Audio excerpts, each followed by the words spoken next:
Gold colour with red colour border అన్నమాట. Red colour border లో gold colour వచ్చింది శారీ. మనకి బ్లౌజ్ పీస్ వచ్చేసి రెడ్ కలర్ బ్లౌజ్ పీస్ వస్తుంది. అండ్ నెక్స్ట్ కలర్ శారీ వచ్చేసి bottle green colour with yellow colour border వస్తుంది మనకి. Bottle green with yellow colour border మనకి. అలాగే బ్లౌజ్ పీస్ వచ్చేసి ఎల్లో కలర్ బ్లౌజ్ పీస్ వస్తుంది అనమాట మనకి.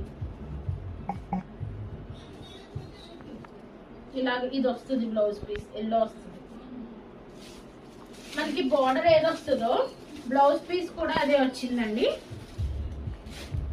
ఇది ఎల్లో కలర్. ఎల్లో కలర్ కి బ్లూ కలర్ బార్డర్ వచ్చింది అనమాట. సో బ్లౌజ్ కూడా మనకి బ్లూ కలర్ వస్తుంది.